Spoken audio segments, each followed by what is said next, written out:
Okay. Good afternoon. Good evening. Varbash. Untev b'kheratin. I'm Mujahid Bilici. I'm Associate Professor of Sociology and Academic Director at Zahra Institute. This is Institute's first talk of the spring term. It is also part of our MA program's course on Kurdish culture. So my colleague, John Bullock, who is a musicologist, is also with us. And I see many other colleagues, friends, Valen Heja and Tab Khairatin. So I will be posing questions, leading the conversation, and John might also help me along the way with some questions. Our guest today is REWŞAN Çeliker. Although she goes by REWŞAN, officially she's REWŞAN Çeliker, but as an artist, she's a singer, she's known as REWŞAN. So let me briefly introduce her. REWŞAN was born in Tatvan, Bedlis, but moved around quite a bit. She lived in Mersin, Ankara, and currently lives in Istanbul. Her parents, before moving to Tatvan, used to live in Farkin, Silvan. That's my hometown, and it's in Diyarbakır, Ahmet, for those who do not know. She comes from a family with artistic sensibilities. The siblings have become painters and musicians. I think Serhat is also with us. It's a pleasure to have friends of this nature. After high school, REWŞAN studied psychological counseling at Ankara University. And while in college, she continued her training in music and theater. And with a master's degree in acting at Bahçeşehir University, she acquired all the skills needed to shine in Kurdish music as a contemporary singer and performer. She sings contemporary folk songs, and they are very popular, as many of you know. She plays various instruments, including ukulele. She released her first album, REWŞAN, in 2018. And since then, she has been a popular figure on the scene. So we plan to devote an hour to this conversation. REWŞAN will speak in Kurdish. I'm going to pose questions and do the consecutive translation of her responses to the best of my capacity. I'm not a professional translator, but I'm just going to be doing the task. In the second half, we will open the floor to the audience for questions. To ask a question, please raise your hand and try to be brief. And finally, we are lucky. REWŞAN is going to sing or play a song for us as a treat, so we are grateful for that. Maybe it will be more than one, but I got the promise for one. And a quick note about our next talk. It's going to be on the 21st of this month, February 21st. And the speaker is Michael Brill. I think Michael is also with us now. From Princeton University. He's going to speak on the history of Jews in Iraqi Kurdistan in the 20th century. So mark your calendars for our next event. REWշան Khan, tu bxer u khoshi hati. Ez ê pirsê xwe hem bi İngilîsî hem jî bi Kurdî bibêjim. Du da ez ê bersivên te wergerînim ser Kurdî, Kurmancî. Bi vî awayê em ê mijûl bibin. Baş e? Baş e. Sersera serçava slav û rêz ji bo we tevara mêvanên azîz, guftarê delal. Spas dikim ji bo ezimandina we. Hi everyone, I'm very happy for meeting you, and I hope we will good conversation tonight together. Thank you. We are looking forward to it, and we have quite an audience. It's quite exciting. So I will go first with Kurdish, because vipers dest pê bikim. Gelo muzika te a çi cure ye? Yani folk müzike, yan tiştekî din e, tu müzika xwe li çi janra û cihî dibînî yani? Yaraz destpêkê de gava min dest bi müzîka xwe kir. Min nizanibû ez çi cure müzik dikim. Ji xwe ber mirov dest bi yani müzîka rîtma xwe ya dilê xwe mirov dertîne başî hinek navek li wî datînin. Müzika ku aniha ez dikim wek di nav kategoriya world müzikê de weke progressive folk tê binavkirin. Bele. So when I started my music, my work, I didn't operate within a particular category. I didn't define it, or I didn't necessarily following a certain style. But as you make music, you get to be classified within a certain category. And my music is categorized as progressive folk music within contemporary folk music or progressive folk music. I guess either of them would work. Okay, so you are happy with that? Yani aka nas nameka raste berçavete? Yani müzikate progressive folk. Yani yaraz yani weke world müzika va mirov bi nav dike world müzik pir fireye. Di nav demê de jî gelek cureyên ji hev cuda li cîhanê ketiye nav kategoriya world müzikê û gelek cara jî însan an jî civat nizanin ku çawa bi nav bikin müzikên ku dikin weke cure ji ber ku gelek karên füzyon jî derdikeve û ji loma jî dixin nav kategoriya world müzikê. Lê yani biya min yani kategoriya progressive folk bêtir nêzî müzika min e ji ber ku bingeha min müzika traditional e folk e û bi awayek din bi cureyek din bi enstrûmanên din ez hewl didim tiştekî biafirînim.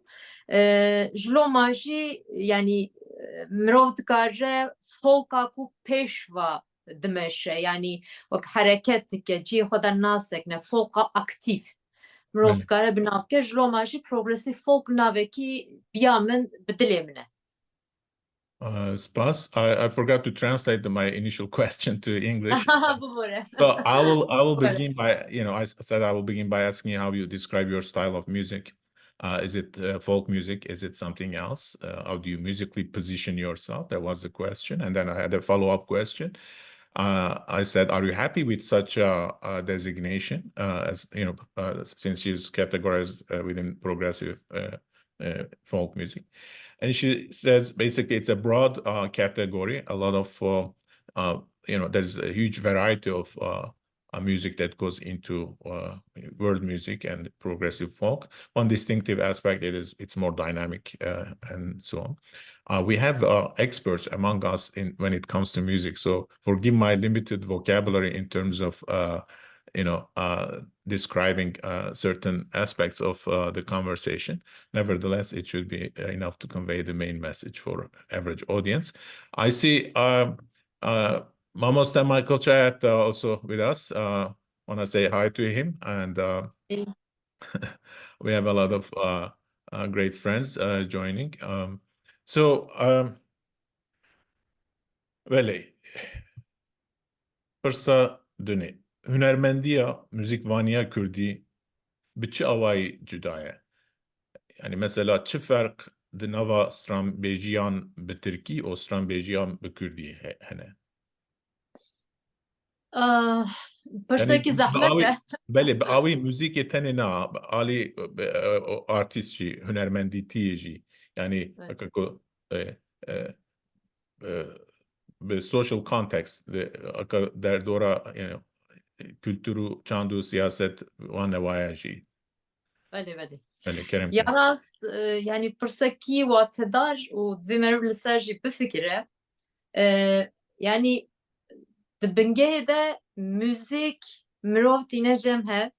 Müzik yani müzik jenî dilê binêrî meşguliyetek hevpare yani tu Kurd biji, Türk biji, Arap biji, Fransi biji yani müzike meşguliyeta te müzike.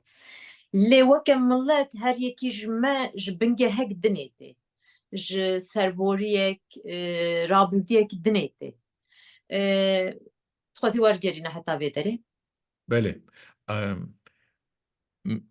My question was, what is distinctive about being a Kurdish singer or musician? How it is different from being a Turkish singer or musician?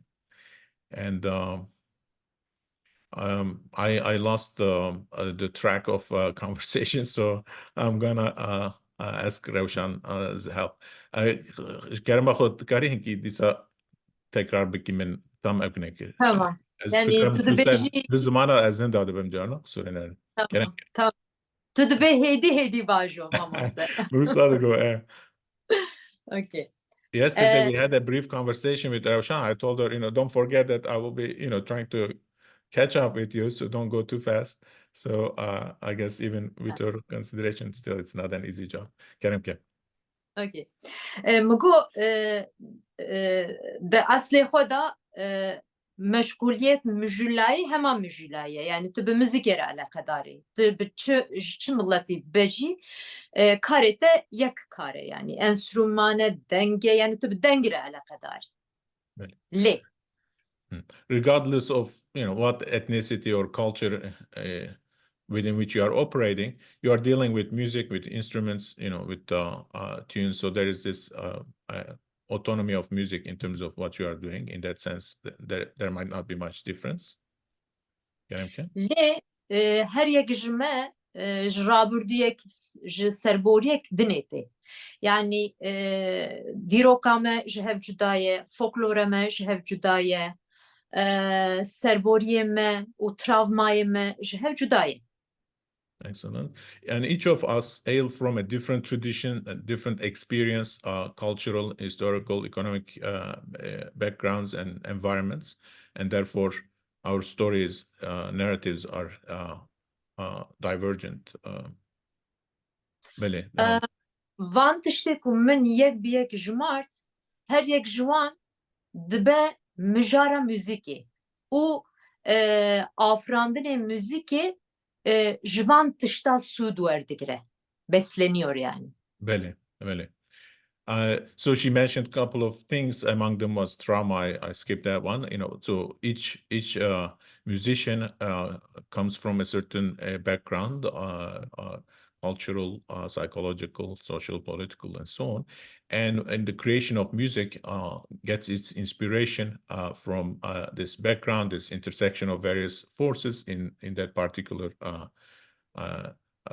artist. So, bele, Kerem. Müzikjenên Kurda weke dikarim bezijim wek dezavantaj ji ber qedexebûna ziman, ji ber bêfirsetbûnê hinek çawa bêjim ji tunebûnê dest pê dike müzikê li Tirkiyeyê.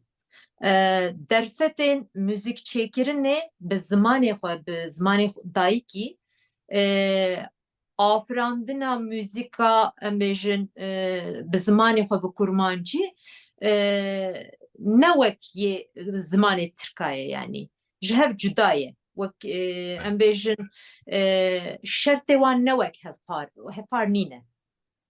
So a major difference is that the Kurdish musician starts with lots of deprivations in terms of resources, in terms of recognition. Kurdish music is produced in a context of disadvantage, relative deprivation, if you will, compared to musicians who produce within Turkish language sphere. Asimilasyona bi sala ku li ser Kurda hatiye kirin ciwanek Kurd gava dest bixwaze dest bi müzikê bike bi gelek pêşteraziya dest pê dike yani ön yargılarla dest pê dike. Ki Kurd yani Kurd gava dest bi müzikê dikin bi gelek pêşteraziya dest pê dikin duwarê hêviyan da, duwarê xeyalê xwe ku bînin, biçî bînin, gelek ji xwe bêbawer dest pê dike. من بپرسه که به چه اوای یعنی مسدس بید کن یعنی باوری آن به وان زیده تونه بله. So many Kurdish musicians they start or singers they lack this self-confidence, a certain prejudice that works against themselves, not so much outwardly but inwardly, harmful prejudice that limits their creativity to some extent. Öyle. Ez ê piçek vekim vêya yani ev pêşteraziyê wan dike ku zêde duwarê müzikê de zêde nikarin cüretkar bibin. Yani zêde nikarin cureyên dünyayê biceribînin, zêde nikarin em bêjin enstrümanên dünyayê hewl bidin, hîn bibin. Em bêjin ji ber vê yekê piyanîstê me tune, em bêjin çawa bêjim yani duwarê enstrümanên cuda, di cureyên cuda da em yani pergala me ne oqasfire ye. Ev jî ji ber ez ew difikirim yani müzikjenên Kurd hestekî wanê wisa heye ku yani dibên ji xwe nabe, yani ji xwe wê nebe, ji xwe firsetek wê negîje destê me, ji xwe sektorek me tune, ji xwe yani ji vir nan ji me re dernakeve, bi zimanê xwe em nikarin vî tiştî bikin. Böyle. So Kurdish musicians, people who venture into this field, they start with a certain level of lack of confidence and also sense of limitation, that they do not expect to be fully recognized, appreciated, and so on. So they sometimes gravitate towards a more comfort zone in terms of choice of instruments, forms of expression, genres, styles, and so on. While there's a whole range of possibilities open, that they might tend to limit themselves. This is also perhaps a criticism and also a kind of observation. And this is all in response to what is distinctive about being a Kurdish singer or musician. So that was the initial question.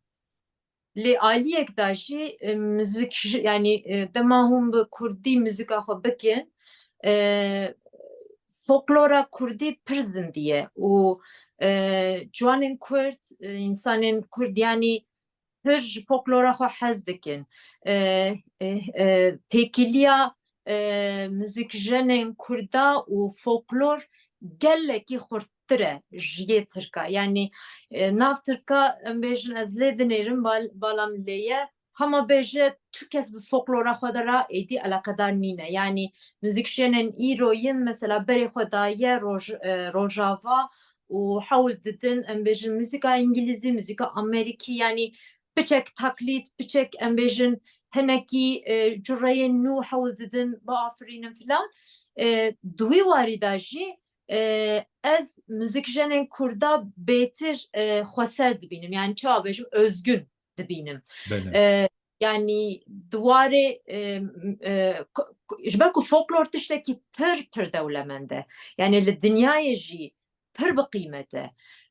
Müzikjenên Kurd gava berê xwe didin folklora xwe tiştê ku derdikeve holê jî gelek özgüntir e, gelek xwesertir e û bi qîmettir e berçavê. On the upside, the Kurdish musicians are quite attached to the rich tradition of Kurdish music, Kurdish folklore, and that sense of attachment, immersion is not to be found in Turkish side, and so in that sense, there is a rich tradition, folkloric background that Kurdish musicians can draw on, and folklore is something that is extremely important and a resource for articulation of a culture in terms of music. It looks like this is in comparison, Turkish music seems to lack the degree of vitality we find in the Kurdish music in terms of authenticity, giving the sense of authenticity. Belli.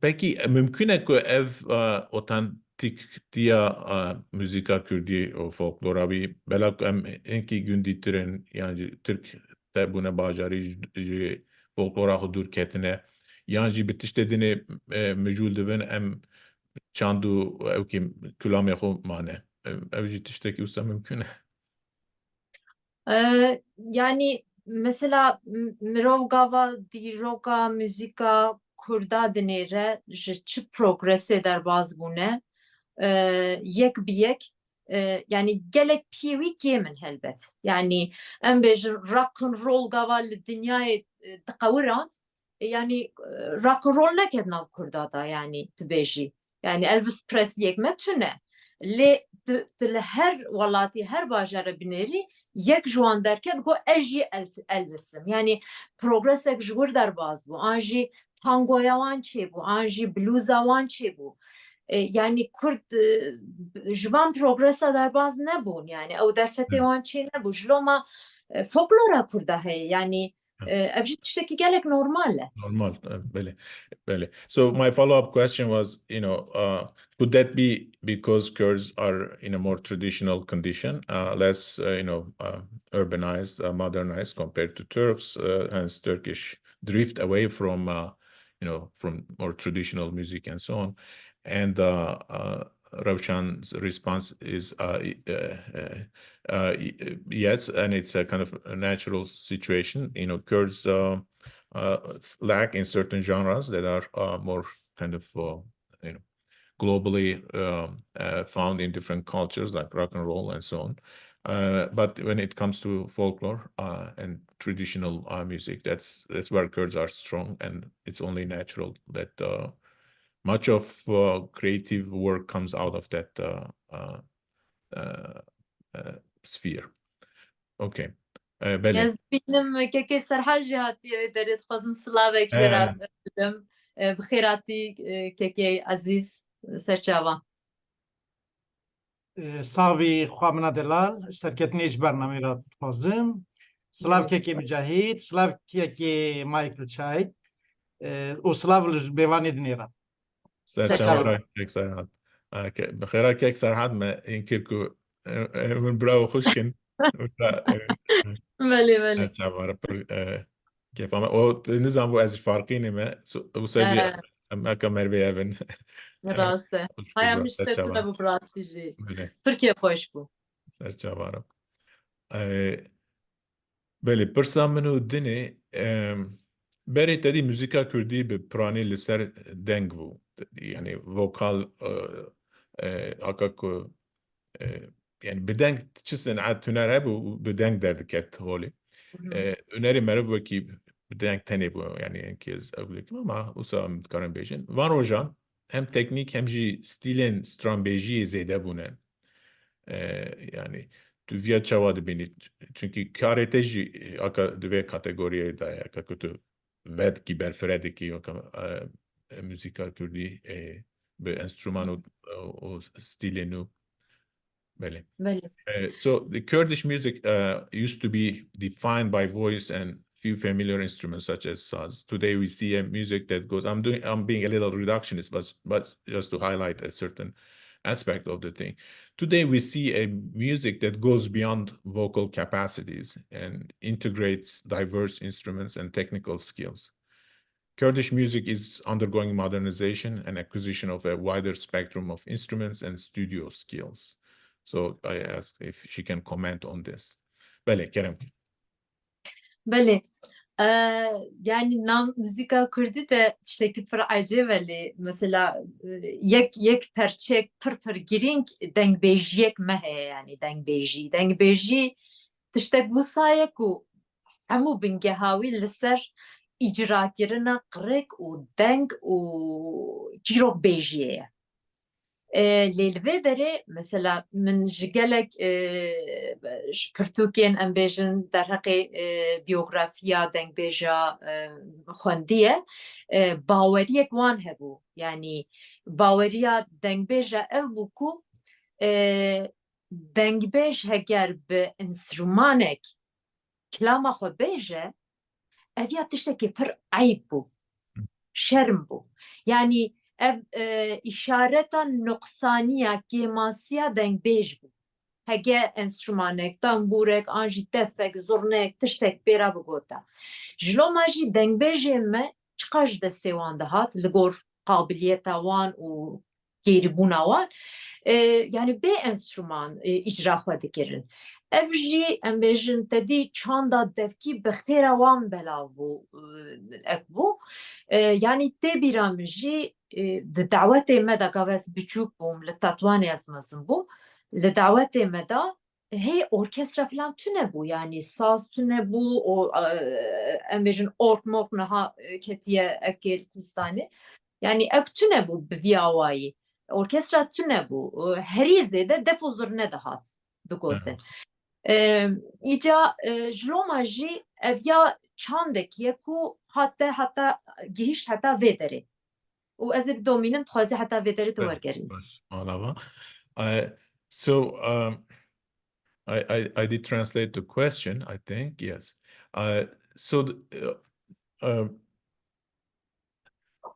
Traditionally, Kurdish music was performed by Dengbej, and Dengbej relied on their voice. It was, they were narrators and singers, and it was almost a flaw to have a, instrument accompanying Dengbej, because it will look like it's compensating what is lacking. So the function of the instrument was fulfilled through voice by the Dengbej, and those of you familiar with the genre can I guess agree easily with that way of summarizing the situation. And so the use of instruments was much more limited traditionally. REWŞAN says she spent her childhood in Tatvan, and the weddings back then were with very few instruments. Usually defu zurne were the two things, and in some more conservative religious circles it would be arbane only. It was really a limited range of instruments. Today, of course, it has expanded significantly. Bale, kerim. Beli. Duy wari de yani çanda devki bi vî awayî çiqas çû em bêjin nav Kurda da gelek xurt de hêjî wisa lê em bêjin ji bo hunermendên aniha ku derdikevin ser sehnê performansê xwe şovê xwe çê dikin û konserê xwe didin em dikarin bêjin ku êdî yani enstrûman lê xistin li ser sehnê tiştekî girîng e jî yani dwarê mûzîkjeniyê da jî mirov êdî dikare dwarê mûzîkê de gelek xwe pêşva bibe. Sînora hînbûna mûzîkê bi rastî jî tune ye yani gelek cure amûr hene gelek cure mirov dikare li ser sehnê ji bo îcraya deng bikar bîne di wî warî de fikra icrakirina müzika Kurdî gelek guheriye di nav demê de. Yani êdî enstrûman heye, ritm heye, orkestrayek bi te re derdkeve ser sehnê ji loma jî tenê deng ne girîng e. Yani tu ekstramê ji dengê te dibe ku gelek xweş be, lê orkestra te jî pir girîng e ku ew çiqas bi te re bi nav ahengê de dikare groove bike. Ev jî pir girîng e. So there is a significant change in terms of movement away from voice-only music that dominated Kurdish music. We now have orchestras accompanying singers and various technical skills being integrated. Stage is also a new thing. I think that will be a good question also to ask. In terms of Kurdish music, we see a major change towards integration of those elements. I would like to take a break. And John, if you want any relevant question you want to jump now, feel free. If not, there is a time when I will give you the mic. So I just felt like, you know, I don't want to exhaust everything and then ask you. So just a quick note. Okay. بله قديا بحث يعني يعني باش امتكار دربازي باشه باش بله مثلا بحث عربانه کرد عربانه برای وقت تشتکی پر ابو يعني پر يعني اكا تراديشنال بو يعني موسيقى مودرن اكردي پر اكا عرباني اكند كل وان سالين باشين پر müzisyen, müzikjeni Kürt egleken. Arbane aka arbane şiar bu. Yani jimrni evke derket mezel. O alaka kanu dibine yani. تبيا تشوا دبيني كاز بقلبي نمسر ورقري مسر أمريكي. So what do you think of Arbane, the instrument, the Kurdish instrument that is sort of Kurdish specific drum that is not so common among the Turks? It is Kurdish specific only in the Turkish context, I would say, because it's very Persian. Arabs have Arbane. So there is a kind of assertion of identity through Arbane as well. At least that's my perception. So I pose the question to REWŞAN. What does she think about the revival of Arbane as an instrument within Kurdish music? Kerem. بله هلبت جیا اربانی دناو موسیقا کردی دا گلکی اوکه گرینگه او دیروکاویجی هیا یعنی ج درویشا بگره ام بیجن وکه دناو موسیقین ام بیجن دینی اولی دا جی هاتیه بکارانین و تو بگره yani وکه ریتم پر گرینگه yani ام بیجن لستانبول تن استانبول گلک موزیکجنین کرد کو کاری وان تن عربانه لی خستنه هیه کومن ویا وای آوا بون یک جوان کوما مرازه مثلا مراز کومکی مزنه و از بین قی 16 حب عربانه هیه ناوی کومدا و لإزمير كومك بفياواي آهورا ريتم هي دفجن هي كوميكي إيوانا بجلك هنرمند راجي كارين هفكارجي تشيتكن هفبار يعني ام بيجن كونسرك من هي از ام بيجن كوما دفشن بانی وان دکیم و لسر صحنه ام به هفره تشتکی آباد کن آده آفرینن yani taybetmendiya Erbane jî hem midên wî bilindin hem jî bas weke basê wî jî pir delalin şîrînin yani Erbane û em bêjin dev jî me dikare bixete da mirov yani di nav muzîka cîhanê da jî ji xwe re êdî dikare ciyekî bigire û gelek êdî hostayê wî jî hene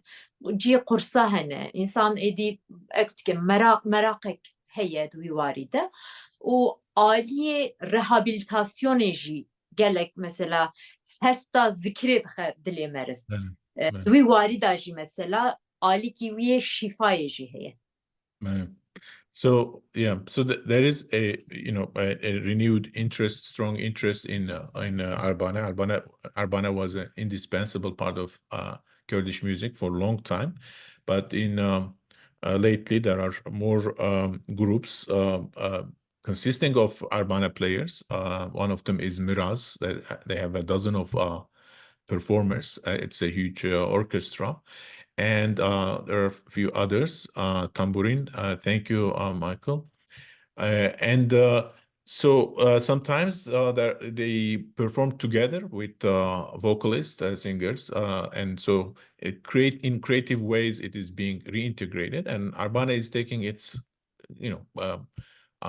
having a greater recognition within world music culture as well as a as an important instrument.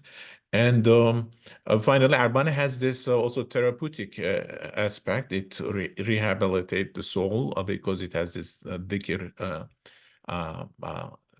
character or association with its sounds. She said something about technical aspect about bass and so on. That part I don't know. So excuse my ignorance. Okay. Spas. قضية نفسها.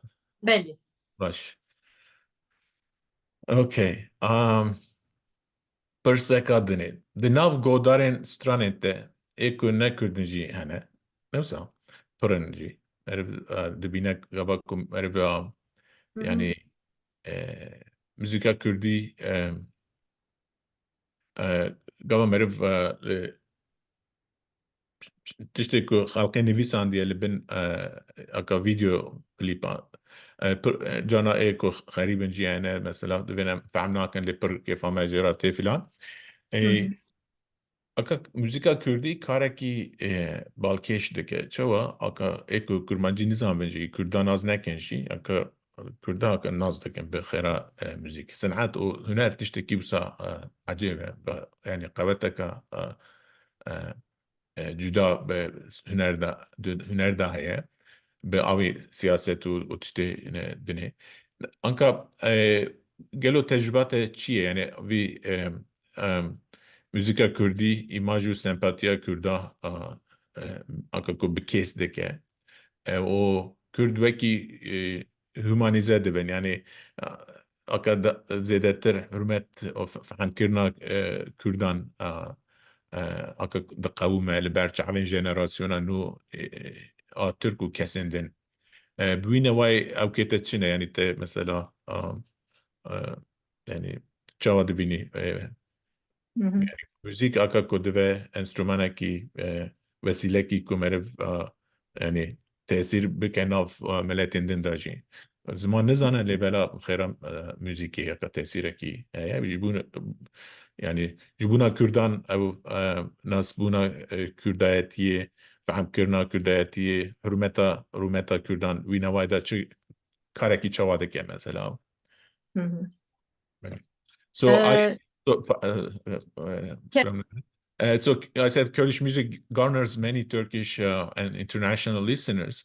When one goes through comment section under Kurdish music videos on YouTube or so, one sees people frequently say that they do not understand the lyrics and that is they don't know Kurdish, but they are in love with the music and so on. And do you think Kurdish music plays a special role in humanizing the Kurds in the eyes of Turks and other listeners worldwide who come across such music? Bele, gerek. بله yani ev pirsate mirov dikare bi giştî behsa mesela li dinyayê festîvalên pir delal pir mezin tê çêkirin di çîtilê di nêrî komeke Afrikî hatiye wê derê li Orta İngilterê tamam Bele. belkî 10,000 insan li ber wan li wê sehnê bi müzîka ku ew dikin pêra dans dikin pêra xwe dihejînin yani tu bêjî herfek jê fehm dikin na wallah Bele. lê yani müzikjenên Afrikî mesela vî tiştî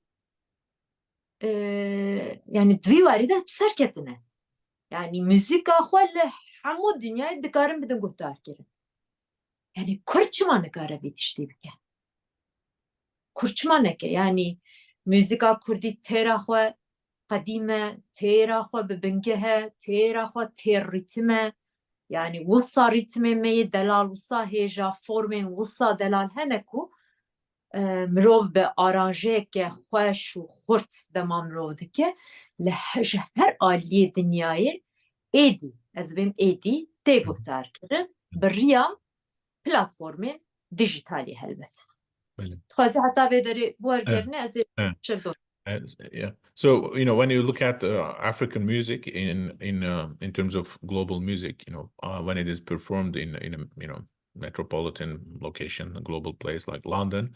A concert, people, understand, they don't speak the language, and they know not a single word, but the rhythm and the music captivates people. People dance, and it's totally naturalized. When it comes to African music as global music, the same is possible for Kurdish music, and it's starting to happen as well, thanks to digital platforms of sharing and obviously social media. Greater access have made this more possible. Yeah, I might be missing certain elements in translation, but yeah, that's more or less it. Beli. Yani platformên em bêjin social medya li gor algoritmayên insana êdî gelek tişta dide ber wan. Yani heke tu bi müzîkê re eleqedar bî, müzikên cîhanê hez dikî, müzikên bi rîtmik hez dikî, wan vîdyoya da pêşiya te. Heke tu ji performansa hez dikî, ji konsera hez dikî, wan vîdyoya da vêje pêşiya te. Duy warî de ez vêm yani zimanê Kurdî bi xêra van tişta gelek ketiye evkê dolaşım bêjin, gerîne yani di nav dijîtalê da. Ji ber ku di nav dijîtal medyayê de ev kutine yani viya Kurdî ye em qedexe bikin, em rêl berbigirin, bila zêde negere. Yani ekê wanê wisa tune yani şikir tune. So thanks to social media and new media opportunities, and the algorithm is used by social media, Kurdish music is caught in the cycles and the categories of it can be rhythmically, it can be within the category of world music, and so people are exposed to it. So there's a greater exposure in that sense. It has opened up an entirely new space and possibility for Kurdish music, and there is no central government restrictions, at least not in the traditional sense, that would exclude Kurdish music. Beli.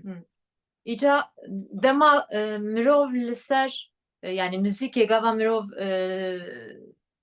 stranek meriv hebe û em bêjin rîtma wî û melodiya wî an jî hesta wî dilekî dinê bilerizîne yani bikeve dilekî dinê yani tu êdî rê nikarî li ber bigirî yani insan jî hez dikin û dixwazin lê guhtar bikin tiştek tîne bîra wan hestê wan em bêjin dibetîne jiyana wan tê berçavê wan an jî bi yani hege evîndar bin bêtir evîndar dibin hege bi derd û xemê wan hebe bêtir digirîn bi wê müzîkê an jî evkê vî tiştî ritm dike an jî xurtbûna melodiyê vî tiştî bi insana dide kirin lê hege tu li ser yani weke hunermend hege tu li ser bêtir edebiyata müzikê biseknî an jî yani dramaturjiya müzikê biseknî û bêtir bixwazî vî tiştî bidî pêş divê guhdarên te jî zimanê te bizane bin yani fehm bikin an jî yani gava edebiyat dikeve nav meselê dibe tiştekî dinê gelek mesela guhtarê ku li me guhtar dikin erê rîtm hez dikin müzik meqam hez dikin filan paşî evkê dipirsin ev ya dibêje çi mana wî çi ye ka ji me re jî wergerînin ya vêya pir xweş ye ya dibêje çi hingê jî mesela dwarî wergerê de pir pirsgirêk derdikevin yani edebiyata mesela folklor wergera folklorê tiştekî pir zehmet e yani neyse ev ya meseleyê dinê. So I will try to wrap up this part. So rhythm has this capacity to reach and evoke sentiments in people, and then that's the magic of music. So if someone is in love or homesick and so on, sad, whatever, it music makes itself owned by the person, and it becomes part of the person. In that sense, it has this immediacy, an impact that is more immediate, and it's direct, and so the reception of music has this powerful side to it in terms of sentiments and so on, and that's an achievement of freedom and kind of musical side. But when we think of more literature aspect in terms of story or the lyrics and so on, of course, language comes to the fore as a question, and sometimes people, they allow music and so on, they become curious about the lyrics. They ask, what does it mean? What is the translation? And sometimes they are disappointed that the lyrics, this is my part, and now I'm commenting, that they are disappointed. Oh my God, I thought it's such a sad thing, and it's something else. So I want to, if we can, I'm going to ask REWŞAN this question, something that I observe in Kurdish music, because stage is something new to Kurdish music, performing to audiences. It was more organic, you perform, and if you are singing a song, it's sad, the singer would look sad. Mohammed Shekho wouldn't smile while he's doing his sad song. But you guys, contemporary Kurdish musicians, you have to smile even if it is the, worst, saddest type of song. So I'm going to ask that question. REWŞAN, përsa përsa kënuje, yani beri të diku mesela këlam tishtekki xhamgin vu, denk yani strambeji بخمگینی دگوته یعنی او anka bela ku sahne çebiye stage endi biye ku parçaki müzika Kürdi performans heye o godare ve herkes bir Kürdici nizane lejbun enek bu ritmi müzik ile ve derene hünermendi Kürt anka mesela Kilameka xemgîn dibêjin lê aka ku dibişirin efxaşî dibêjin. Mecburen çünkü sahne wî yani dixwaze lazim e ku hewceyê wisa xuya bikin. Lê belê yani alî kültürê me binêre mesela aka ku evkê yani em bêjin contradiction.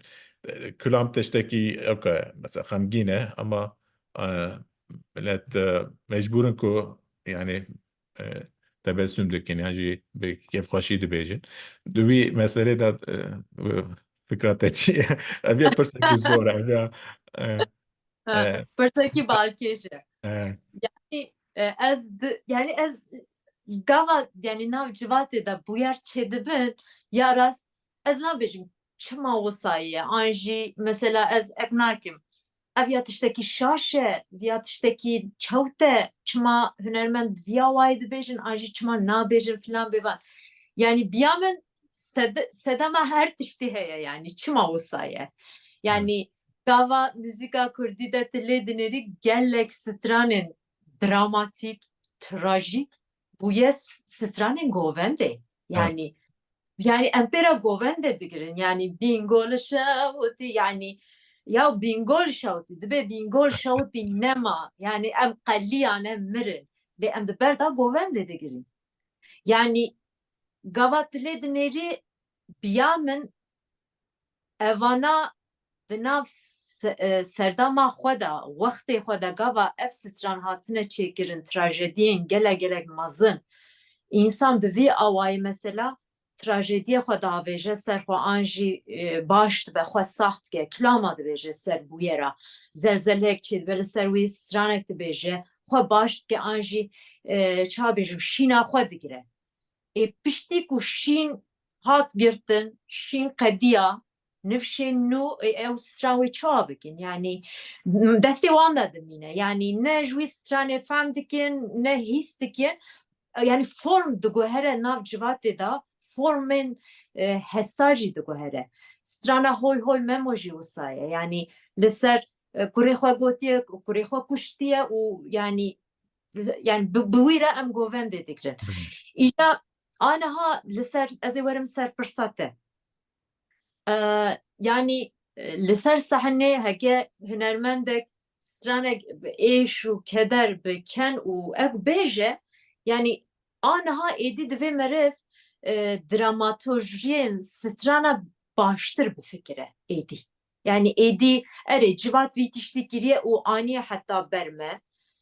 Yani gelek mesela min stranek aranje kir strana mamosa aram tigran diçim bu. Yani liser çuyine liser eşeğe yani de be azı herim edi nine yani bessemin van der dahil kir.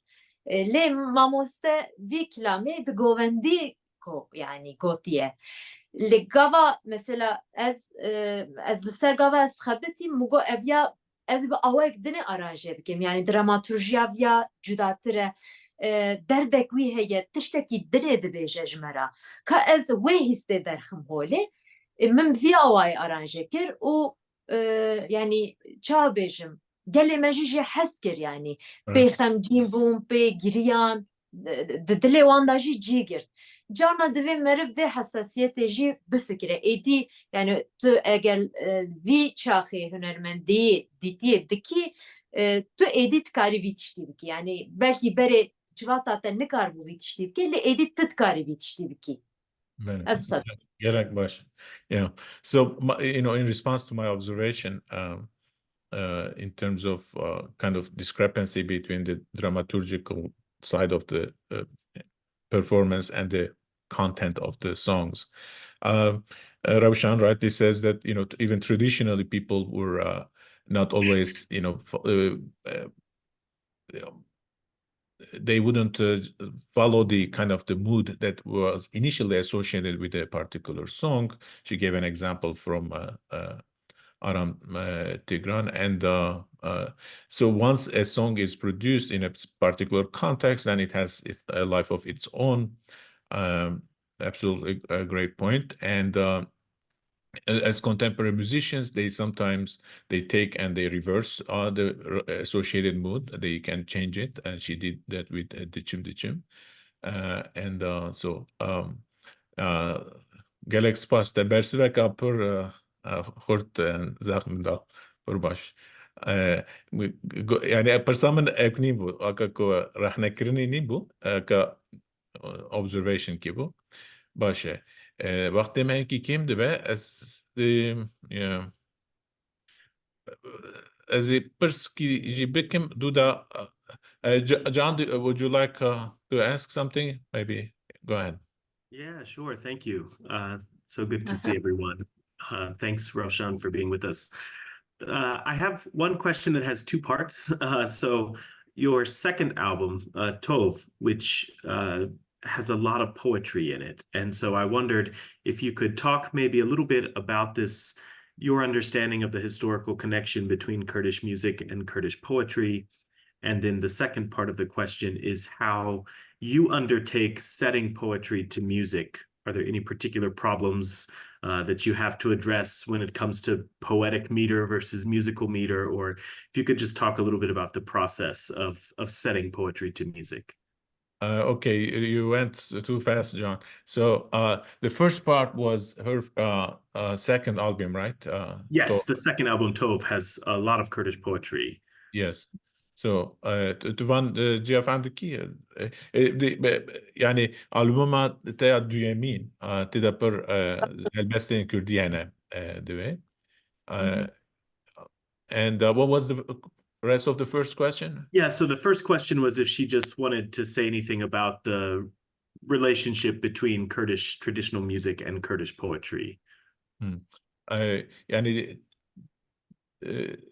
تكليا أو مناسبتها دناف البستا كردي أو موسيقى كردي تشابه دبيني. Second question. And the second question was a little more practical, maybe. How does she go about setting poetry to music? Yeah. And يعني بس دي أنجي تشابه مثلا هالبستا كي كلام. يعني بالتكنيك أباي برسكة تكنيك يعني جو هالبست تشدنا سترا تشدي. Tamam. Sırrı hoş vara bejim. She's gonna tell the secret, so secret recipe, John. She's a great cook, by the way. I found out that REWŞAN is a great cook. تو عشوانك باشي ساكر اه راسته بله نخراب يعني اكلا دستي من باشا نخراب بله هنرمندي بله كلام بله نها برسا اول از يعني از بهم قيب برسا اول بعلاقايا وي طوف هبو يعني لسر طوف البوم منا دي برسي يعني تيكيليا هلبست و موزيكي دنا البوم طوف دا من شوا هونانديه بس فياكر نفسها بله نها البوم طوف دا يعني شش حب بستين نو هبو و دنا فانا دا مثلا سحب هلبسين فيركي وسفهبو نا مشاشكو دهب هلبسين فيركي وسفهبو فيركي وسفجي يعني هلبسوانك جلك مازن كردا كول روسيا موسكو يعني السوفيتا جيانا خوش دستايل ويدري جيانا ويدر بازوية وكلياتين ويهنا يعني ديوانين ويهنا مجبري دا جلك جي حزك هلبستي وحزك المدخوان ودنا فانا دا دحب هلبس جي هي و يك جوا مثلا من بستاوي متشكر موزيك من جيرا تشكر وكيدن چن هب سترانين كو بستكارين آنها كو دجين هنا جوان من هلگرت يك جوان دكتور أحمد قيابو هلبستن ويز gelek حزكم بزمانك هركبار والليريك دنويسينه بزمانك جل دنويسينه وهستن وي جياني جي از برجي باورم برجي حزكم زماني حزكم جلوما يعني ما بهفرا كارك فيها ويدراني دوی مناسبت سلاوی خوشی جرا دشینه yani helbest و müzik helbet yani tekiliye ki pır xortaya yani ez bim qey nahw cemrov ser ekjibike beje yani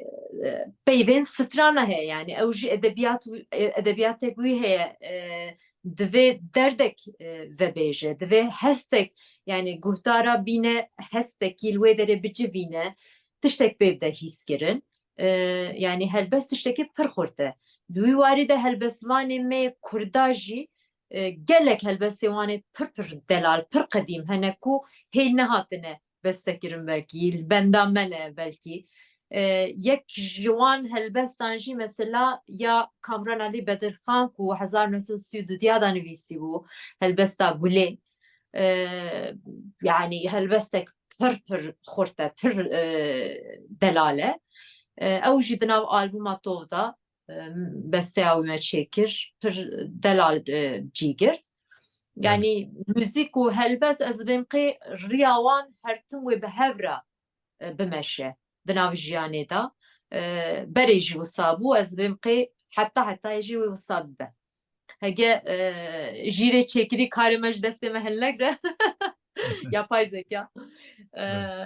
Eme her daim de helbest و müzik eme حول بدن بهونين بهفره. إجا برسا ديامين جي آخر از بیا بكم برگرینیم. So yeah, there is a strong connection between poetry as lyrics and music, and in her album Tov, she had 6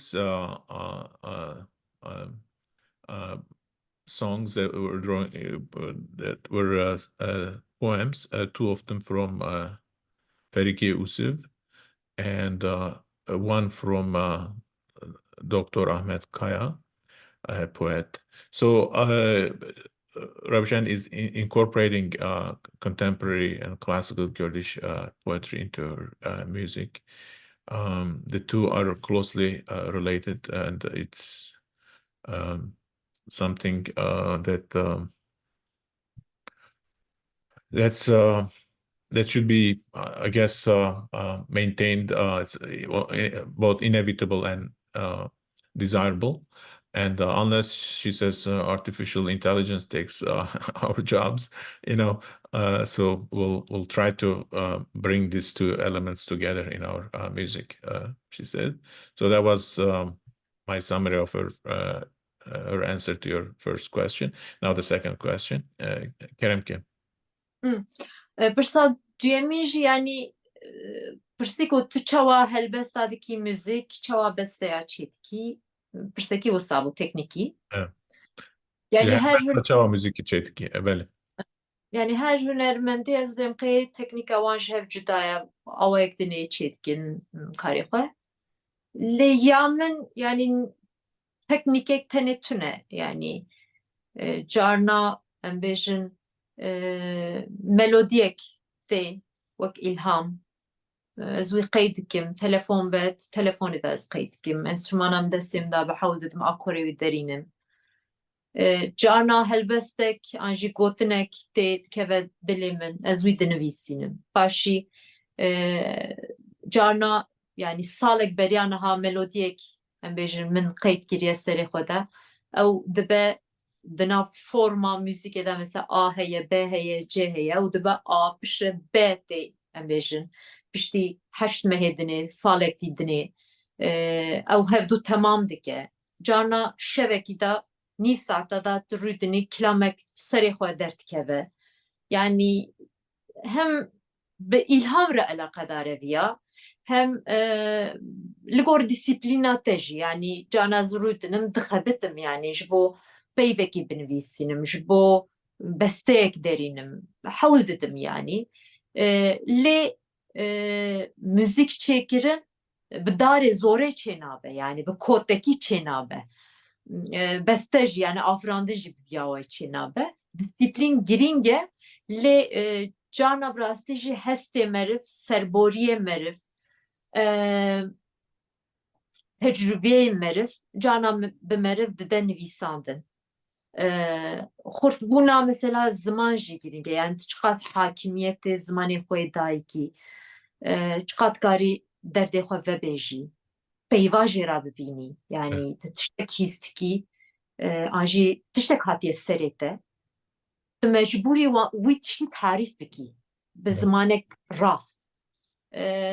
Duy warî da jî yani em bêjin divê te hakîmê zimanê xwe jî bibî, bixwînî, lêkolîna xwe bikî, peyvên nû bikevî du peyvên nû hîn bibî, wek nêçîrvanê peyva bibî. Yani ev ya bi ekê alaqat te û ziman re alaqedar e, bi vî awa yani tenê teknîkek min tune. Li gelekî ji me re dikare bixebite. Spas. Two key takeaways, if I quickly summarize. First one is inspiration comes in different forms. Sometimes you get some fragment and it sits and simmers for a while, months, sometimes years later, you kind of further develop it, add new elements to it. It becomes material. And sometimes, it can be instant, one night you just sit and you come up with lyrics for a song. So it really requires both, being able to harvest those creative moments and a certain degree of discipline. Secondly, your relationship to language is important to the extent you are close to your language in which you are singing and so on. And this is a specific Kurdish case because a lot of people will take it for granted, but for Kurds, there is a gap that created between you and your language. So the more fluent, the more intimate you are with your language in terms of expansion of your vocabulary, sensibilities, and so on, then you can come up with more powerful lyrics and create songs of that nature. Zor spas, that was great.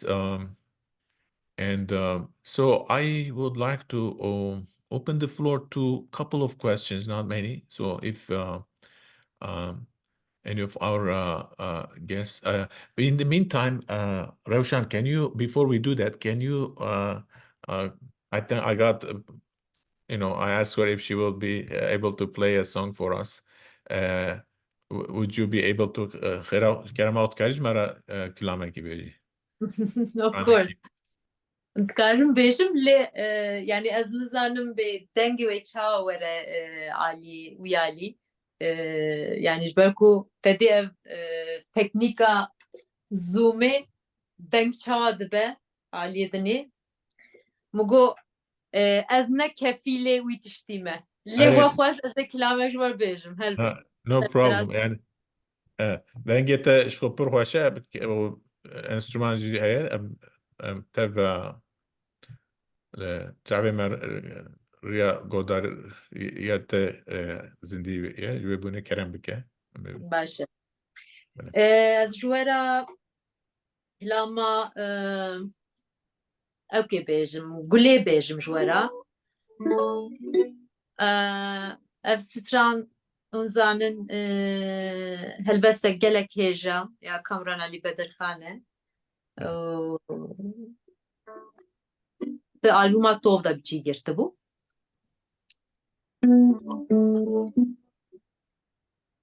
akorda me jî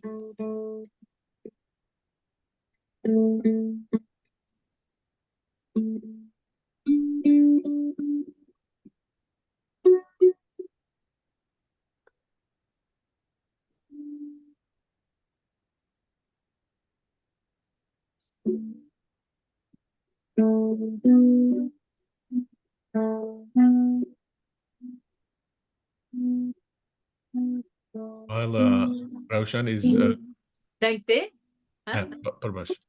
Kerem. baş ne tîr û ne xencer bû ne mar û ne eşter ne şûr û ne şişter bû ne kulîs kuşte danî ne herûbare dinî var sare her evras vare Yekules kuştum, ciğer futmane, kule sosun lemane, yedi vere verane, yekules kuştum.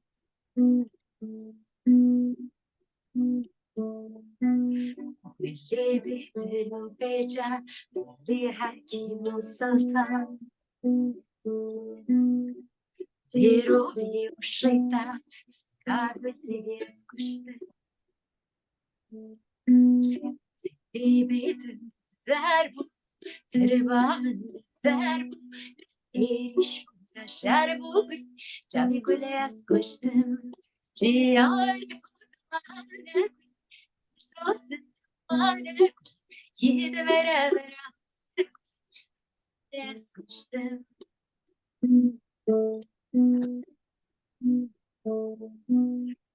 Zibidin beca, kule hakim sultan. Ego fenomenas, te gibelias kuştum.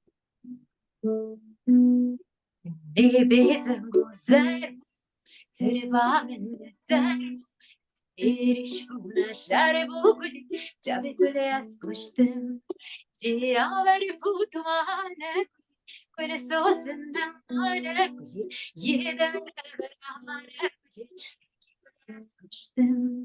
Ciğer futmane, kule sosun mane, yedem kules kuştum.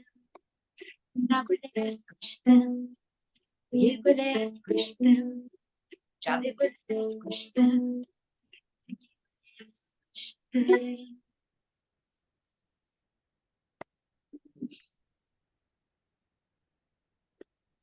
Belê, gelek spas. Ji bo çepkeyên we. Zor spas em malatavat ew katê jî rast û enkî deng cana enstrûman ewkina lê dengê te xweş dat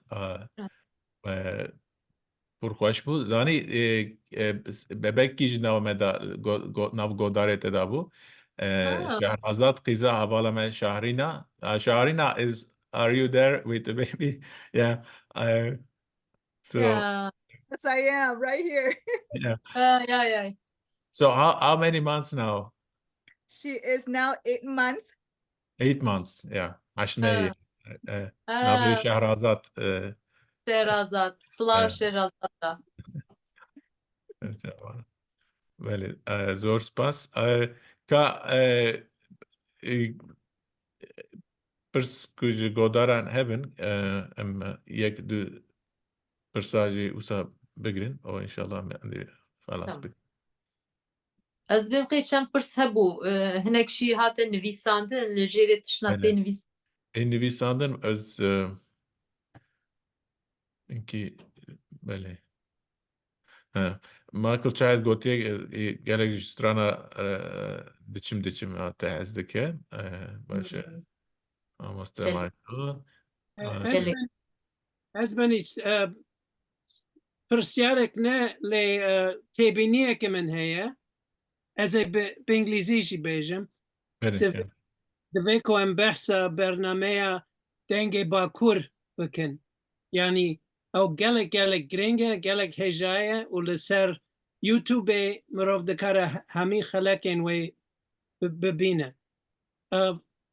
It would, I think it's very important also to mention that REWŞAN has a wonderful program which you can watch on YouTube called Denge Bakur, Voice of the North, in which she goes from village to village looking for women singers. And she finds some incredible Kurdish women singers tucked away in these villages where nobody would know about them. And she records them singing. And my favorite of all of them is, well, in the first episode, there's a wonderful one too, but in the 12th episode, when she goes to Wan, and we get to see a group of women teaching girls to sing traditional Kurdish songs. And there's a song there about Chiaye Sipan, which I just love. But in general, people should be aware of this program. It's interesting as ethnomusicologists, for folklorists. I mean, you get to see these women in their homes, the way they're dressed, the way their homes look, and they're speaking beautiful Kurdish, and they have lovely voices. They're singing in Kurdish. It's a real chizmet, a real service to the Kurdish language and Kurdish folklore. And I very, very much respect and admire REWŞAN for having done that. And I look forward to more things like that in the future. As Lehevia Chalakin Wasayin Din de Pasheroji Daji. Uspas. Gelek spas kim. Gelek spas ji bo wan nêrînên wê delal hêja. Dengên Bakur belge filmek dokümenterek pir taybet bû bi rastî jî di 2014 da li gelek bajarên Kurda gund û bajarên Kurda sosyolojiyek cuda yani min hewl da ez bidim pêşiya me bi çavê jina bi çand û bîra jina da çi heye yani dwarê müzik û folklorê da dema mirov derdikeve rê belkî yani ez wek müzîkjenek ez derketim rê lê di wê belge filmê da ez jî gelek tişta hîn bûm dwarê yani dwarê zilma mêra dwarê yani jimbûn çi ye xuşkbûn çi ye yani ew tedayiya li ser jina çi ye li wê derê li wê civatê çi rê li ber müzîkê digire li ber hunerê digire li ber jiyana rojane digire yek bi yek yani bi rastî ji min çiqa ji destê min hat quweta min çiqa hebû me hewl da ez vebêjim van tişta û gelek spas dikim we van tişta şopandiye bala we kişandiye çiqas xweş yani ya dilê min e weku ez yani dîsa karên bi vîya wayî dîsa weke belge film weke ew ez ê dîsa bidomînim hewl bidim dîsa wext veqetînim ji bo vêya karekî bi rastî jî girîng e û hêja divê mirov bidomîne vî karê spas dikim. Malava, Mamoste, Michael highlighted a documentary that REWŞAN produced, and it's a gem. It's a huge resource in terms of access to Kurdish women, their experiences. REWŞAN in this sense is really not just a singer, that's merely a musician. She collects Kurdish traditional voices, poetry, experiences. In that sense, she's a really special musician for contemporary Kurdish music, and I was watching your interview with Mehdi Mutlu, and you were walking in Kadıköy, Istanbul neighborhood, in utter confidence and eloquence. You were talking in Kurdish language, both of you, so comfortable with language, comfortable with yourself.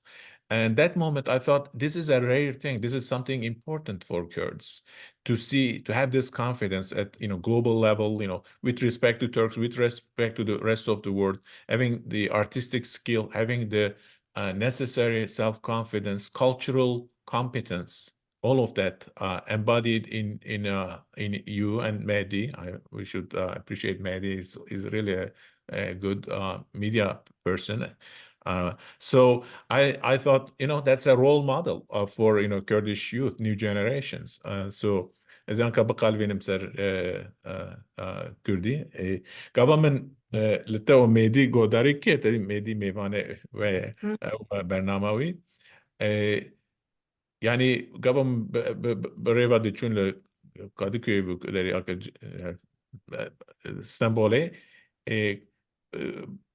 من بعثة هنار دكن جيانو هنارو مسألة وسا بكرديكا زلال ودلال مجول دبن أو يعني رومت و بديجنيتي أم بأمريكي ديفيجن أكا حيثيات أو self respect جو حسكرن جو بخورا أكاكو يعني اکا آزاد رحکی آزاد من ابدک من وساد بريبا دچونو خبر دادا مگو اویا تشتکی بالکشه تشتکی دادی که زوب دست ناکبت يعني بونا کردا او جوان ملت ما کرد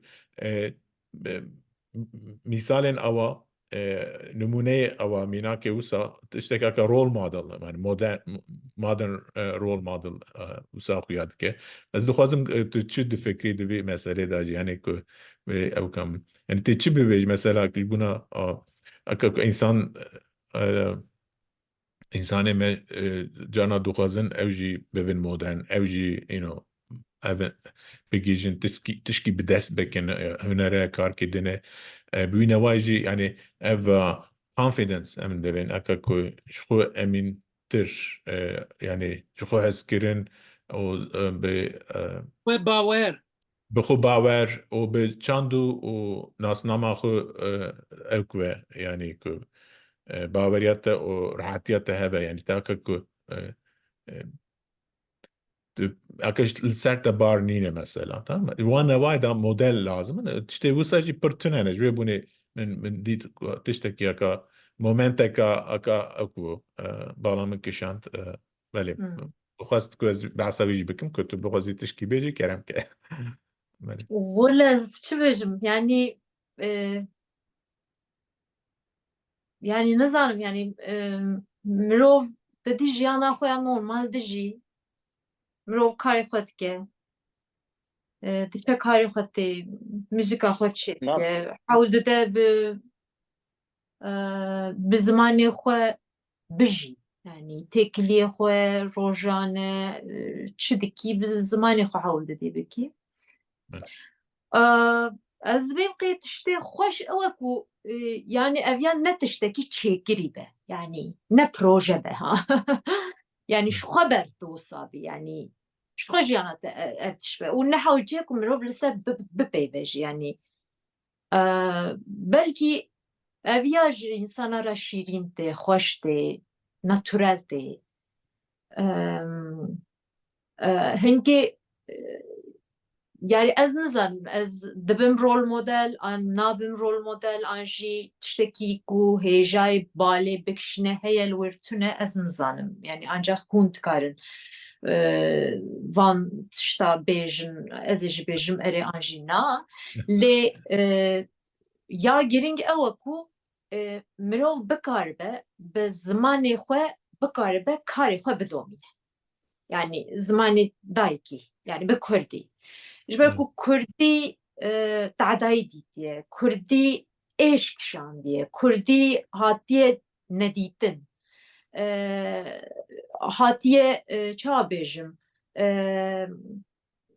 yani birinin Kurdi hene دوی واریده gelek sektörün ku dinav jiyane da duvarê hunerê da dikaribû ku mezintır bibe, xurttir bibe, geştir bibe ji ber vê şikandinê pek nehatiye yani pêşva neçûye ji bo me Kurda ez dibêjim yani ya sektöra müzikê tune yani müzika Kurdî yani sektörek tune di holê da yani prodüsörê me tune yapımcıyê me tune ça bêjim labelê me tune yani sektör tune di holê da yani di wî warî de gava mirov lê dinêre belkî hêviyek bixe dilê ciwana dilê nifşê nû ku bêjin yani ez jî dikarim hunera xwe bi Kurdî bikim binê rewşan dike çê dibe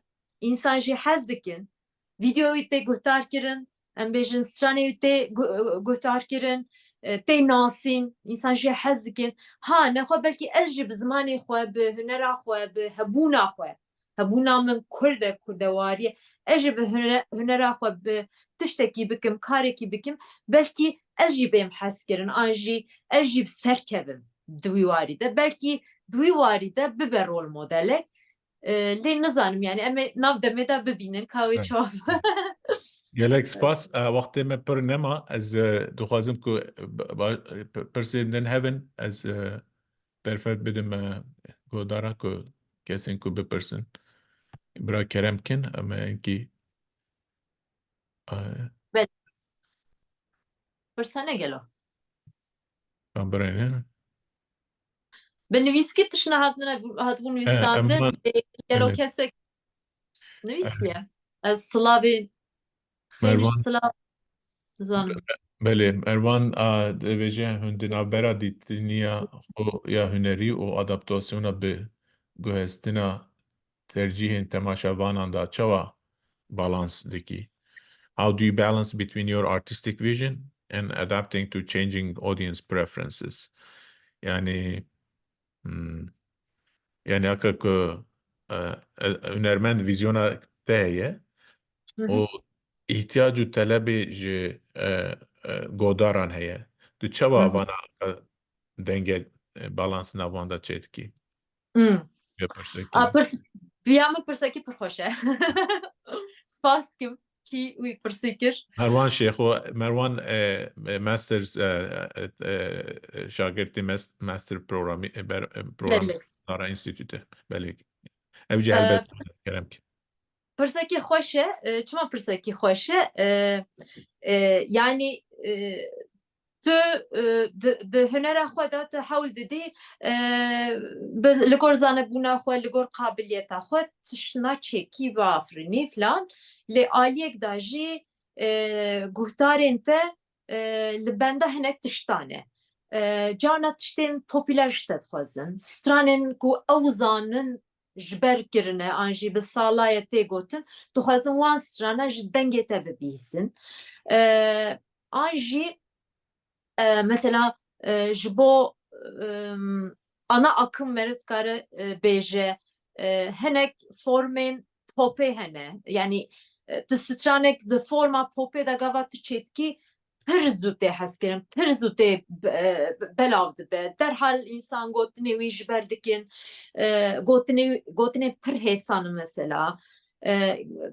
yani stranek bi vî awayê tu çêkî tu zanî sedî sed wê însan pir jê hez bikin û belav bibe guhtar bikin filan vê van ez wê balansê çawa çê dikim berî her tiştî divê ez ji wê stranê hez bikim ku ez bêjim yani hege dilê min de cî negirtibe di hestê min de muqabilek wî tune be ez nikarim bêjim yani gav ez nikaribim bêjim ez nikarim wê hestê derbasî aliyê dinê bikim ev e yek ya dudiya divê forma stranê biçek دستور بده کو از آرانجیک نو جرا بکاربم چی بگم یعنی ریتمک نو جرا انسترومانک نو لیزده بگم ملودیک نو جرا بنویسینم آن اینترو آن آوترو دا آنجی ملودیک نابره دا تشتکی لی به آفرینم جبرکو از خوازم از جی امضایک بابجم وی سترانه یعنی بلا جدلی مجی تشتک بکوه وی سترانه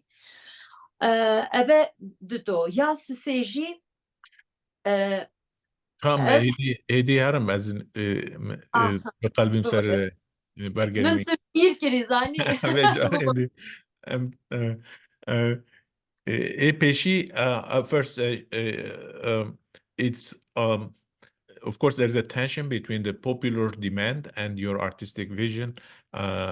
If you do, more simplistic rhythmic things, you will have a wider audience, greater popularity, but then you are sacrificing the kind of the poetic quality, even maybe literature aspect of music. So that was the first thing. Second thing, she wants to incorporate new elements into her music. So she wants to develop and by incorporating instruments, new styles, and so on. So that also is a vision that obviously is part of her vision. And the third one, I interrupted her. I said I won't be able to translate it also.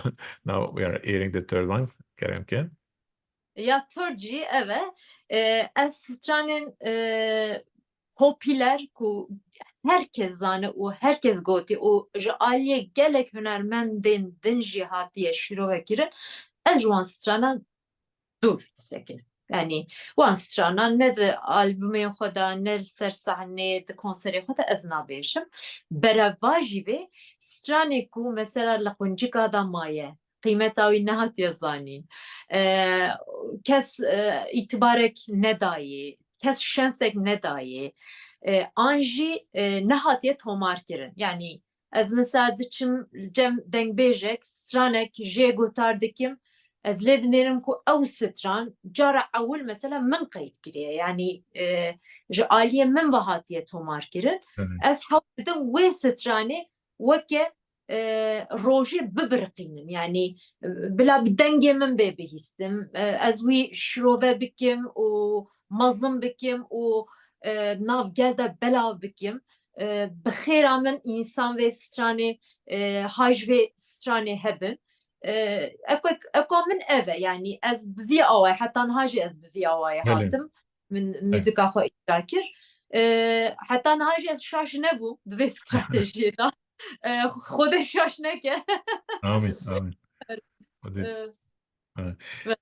So, one of the strategies that I follow is to collect neglected, forgotten tunes and elements of Kurdish music, bring them to the fore. So there is a kind of creative side to this. She steers away from very popular, run-of-the-mill type of music that everyone is singing and it's available around and so on. So she's going for a deliberate choice of musics where she has a kind of personal connection. She wants to be the first kind of resuscitator, rehabilitator of that song, if you will, recovery of the element. So that's more it's an act of contribution that she personally feels like it expresses her relationship to Kurdish music. Zor spas. We got Tuba. I don't know Tuba's last name. She says Rewşan sesi kalbi kadar güzel kadın. Rewşan, a lady whose voice is as beautiful as her heart. Thank you, Tuba. And we got a note from Bruce Seliman, who is our Kurmanji instructor at the Institute.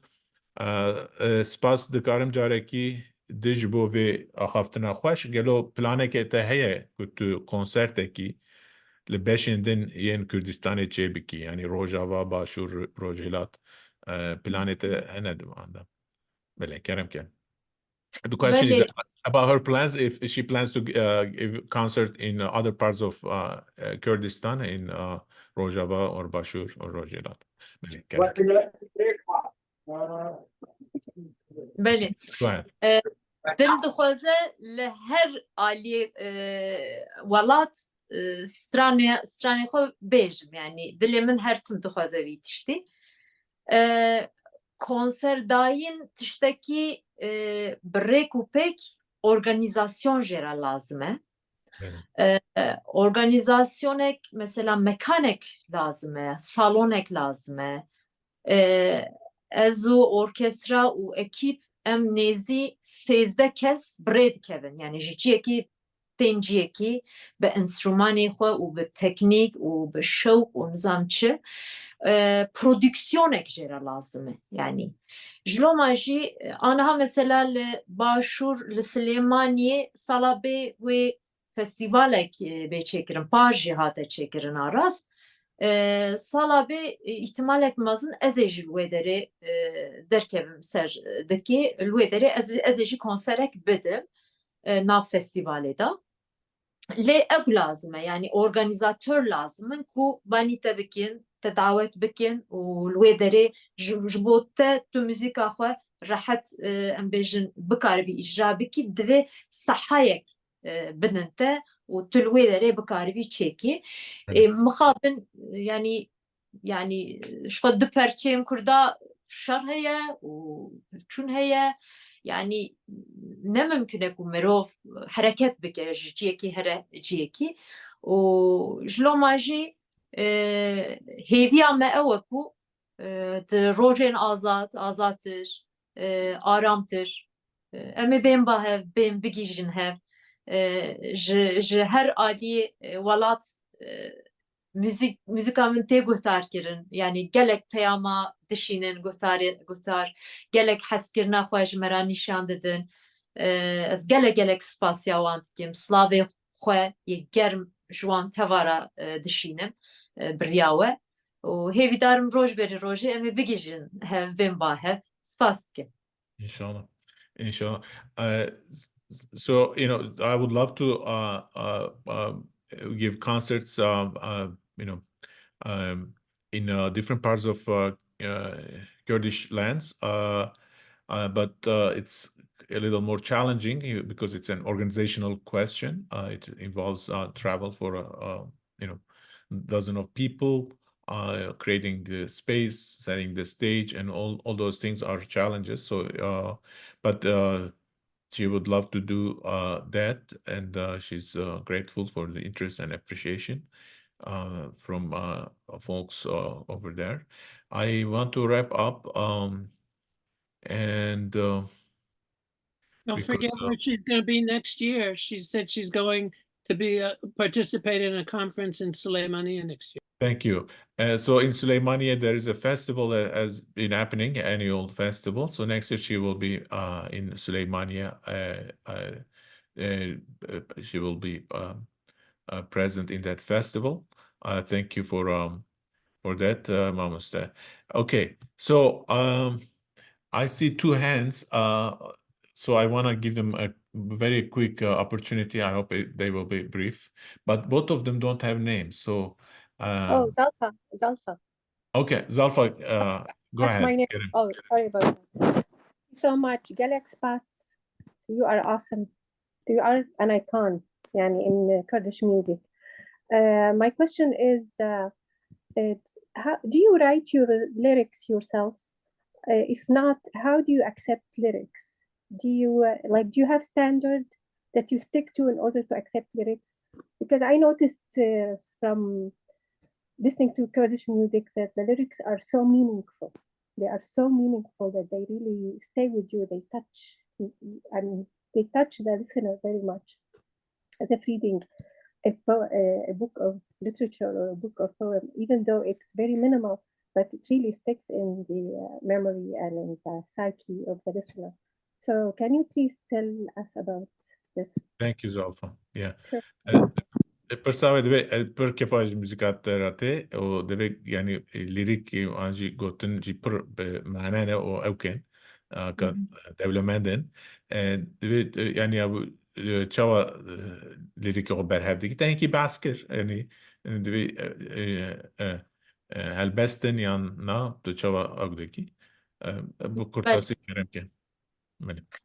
بله يعني سترانيكو از دبيجم هناك جوانا بلكي يعني عمري وان از نزانم چند 100 سالينه يعني بلكي 500 سالينه يعني جانا دناف ستراني دا بيوه كوسا درواز بك وبعسا آجالك تكك وإيدي نسلوي يعني جلو ام نزانن او ستران او تدي جيانا يعني جيانا قندا بسا جيانا قندات كه بسا عادت و عرفين جوانا دكه دنا سترانا دا جلو ما جي مثلا ام نزانن چند 100 سالينه بلكي جلو ما اوقاس يعني جدل ام تكفن بنت هي سيراغان سترانا آلیک وانی ریتمیک هی آلیک وانی از چوا وانا توماردکیم چوا اکتکیم yani هنکی وان دچم جدنگ بیجا توماردکیم هنکی وان جقیدین رادیو ایوانی رادیو بغدایی برفتکیم توماردکیم وانا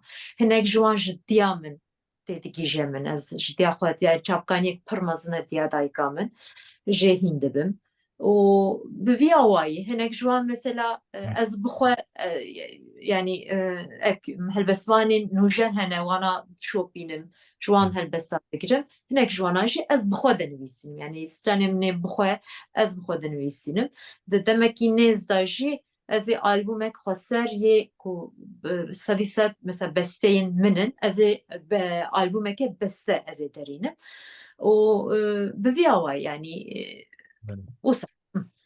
So some of the poem, it's mostly poetry. Some of them are, from centuries ago, and they have elements of kind of cultural depth that we feel the authenticity of it, but we might not have equivalents, in our contemporary lives.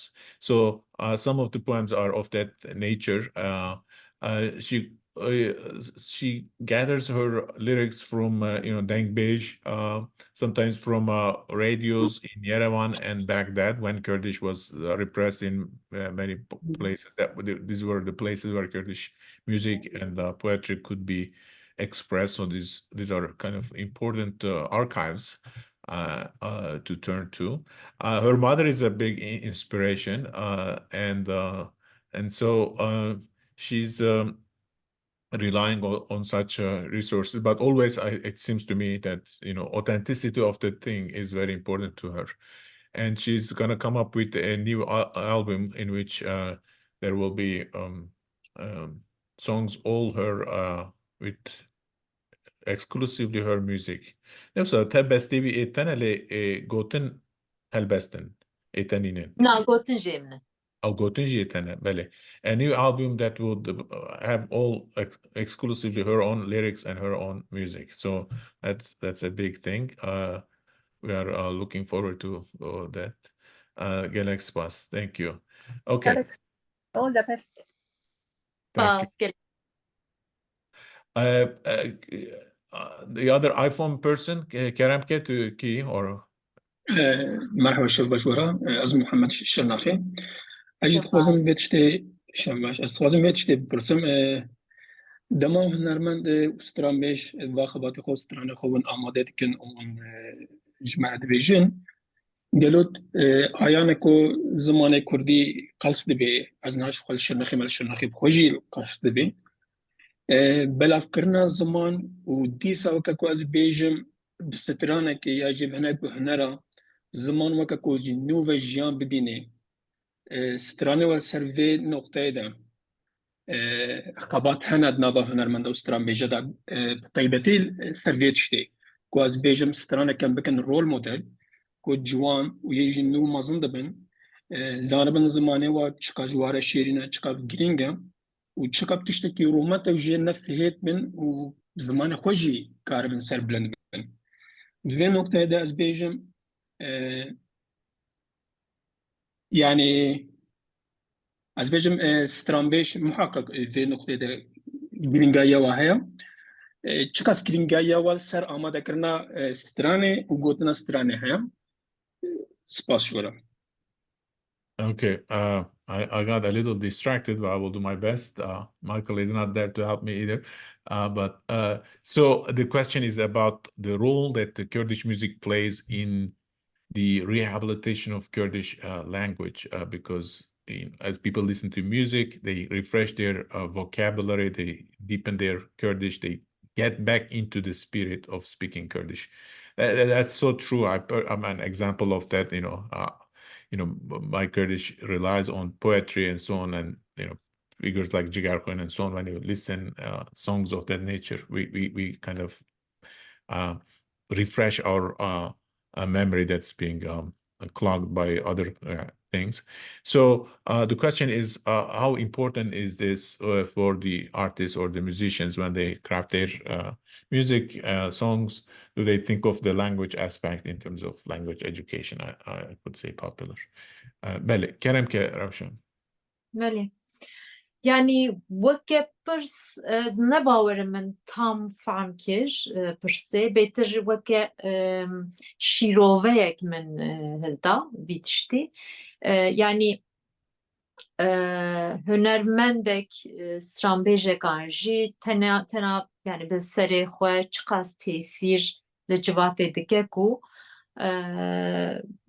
em bêjin însan ba lê bidin çanda xwe folklora xwe zimanê xwe newsa yani pirs ev e min baş fehmiye an Aka rola zaman aka yani gava kilami kurmancı godari dikin Kürdi godari dikin aka zamanı men nudu ve yani aka ko deve vesile ko zaman baştır fahm deve nav godaranda gava müzisyen müzik o çedikin ev ve fikri jwana çedive yani evji aka mesele ki البرچاوی وانه یا نه راسته که ادارت که یان تو بکی کرم که اگر بگم نکی بیجه kusura namazinin belki muhattam ne da fهم kerim. Yani tabi cana stranme Europi am muhtam hizdikin ya jeka Türkiye zamaneteki amled mezene deveha mekeside ya. وتبكنا كي او قوتناوي دكافين سر زمانه ما حمو كردادجي ووكا كواز بيجن زمان نوكا خراتكي يعني او زمان نافا خد جان دبي نوفا جهه كيش خورد بني بجا وكا كواز بيجن بسترانه روشنجي ويا ممارات جي بيقالك نرمي من ديما يديجي دما بسترانه وجانا مثلا يا قوليجي يا جاز بيجن قالك سترانه وانا دينجي وقتا كود نافا قهمه خوش دبن او سر زمانه ماجی تاثیر دیگه یعنی دیگه کام خوشی به زمانه خوشی شیرین ببن به زمانه خوشی سر بلد ببن هنرمند مثلا او جی دماکو یعنی از ویت شتی دبینمیان هنرمند جی دماکو وسترانه دبیجه یعنی جی آماده کی او نیت ها دبیجه یا جبا از وسترانه آماده بکم وی خبات اخوا کو از بکم سرگل لسر جوانا بکی کو افستراج واره به کیفک و عشقک کو چتر حج زمانه خو بکن چطور خوب زمانی خود گریدن زانبن کو زمان نواجی تشتکی برومت و خوشا نه تشتکی قلسم spas ki naha سپاس باش zelatır مالا بابا yani yaraz gava ez strane xwe çêdikim an jî strane gava ez dibêjim em bêjin dwarê müzikê da bêtir li pêşe dwarê dramaturjî û edebiyata wê here li kû derê biqelibe li kû derê em bêjin ji aliyê gelva bersivek wê derê ez baş wî tiştî nizanim yani formülek wî tune hege formülek wî hebûye ez vêm qey wê hemû hunermend êrişî wê formülê bikin yani mirov nizane ku gava mirov stranek gava çêke wê di nav gel da belav bibe an na wê pirvê bê hez kirin însan em bêjin wê ser zimanê herkes zîbe û herkes bêje mirov nizane van tişta formülek vêya jî ya rast tune lê helbet her hunermend di dilê wî da ez vêm qey ew daxwaz ew sewda heye ku stranekî çêke û herkes ji ber bike herkes ezber bike wê stranê bêje yani dil ew daxwaza hemû hunermenda da ev tişt heye yani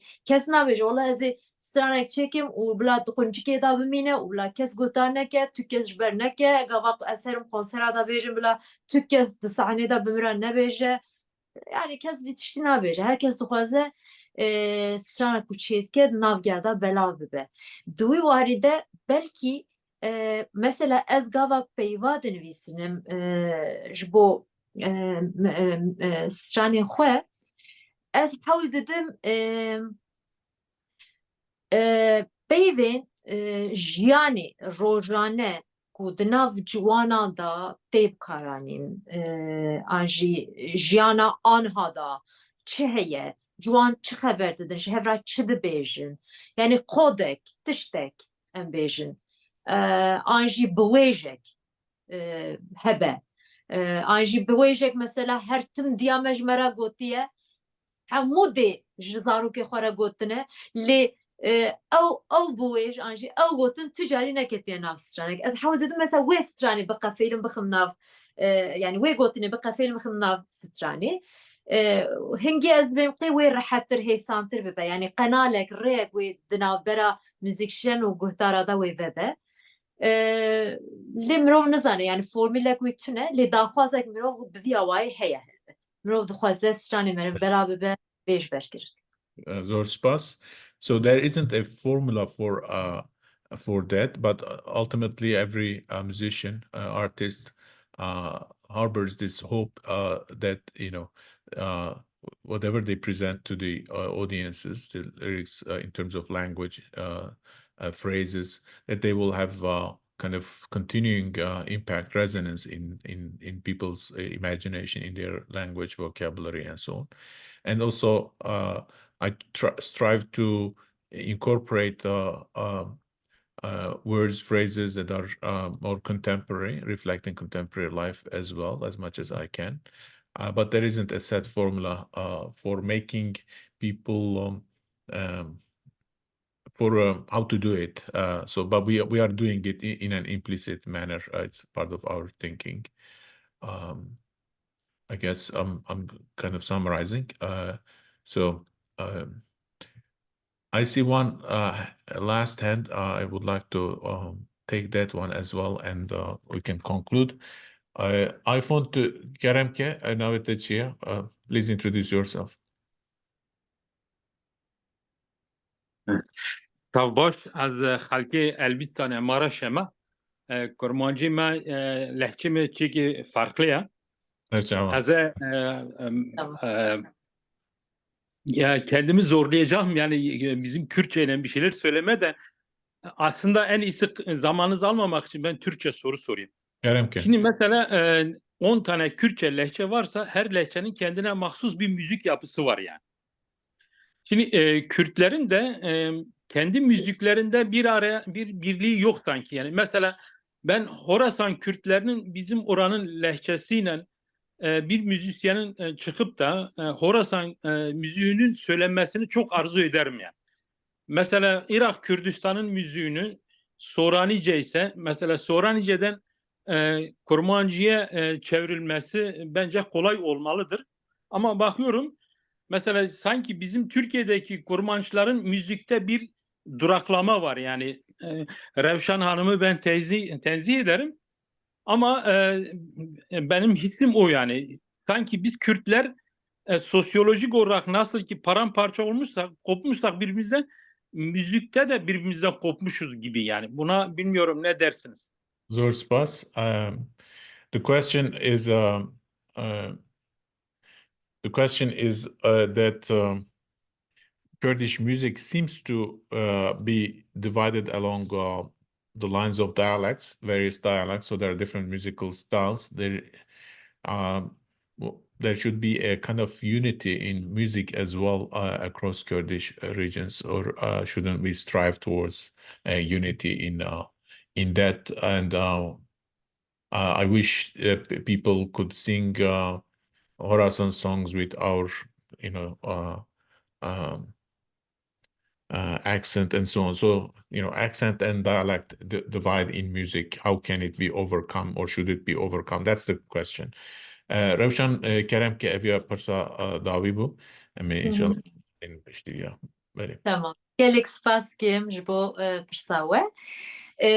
Ya rast tedî li welat mirov ji gundekî derbasî gundekî dibe em bêjin wek axaftin diguhere. Ji bajarek mirov dişe bajarek dinê ekla deng diguhere. Dengbêjiya em bêjin her yek ji wan herêm ji hev cuda ye. Yani dengbêjên serhetê Qirkawan cuda ye, yê Botî cuda ye, yê Xerzanê cuda ye, werhasir.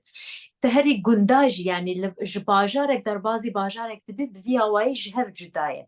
Helbet dil dixwaze ji her herêmê, ji her gundî hunermendek derkeve û li gor styla, li gor çanda, folklora wê herêmê bide naskirin.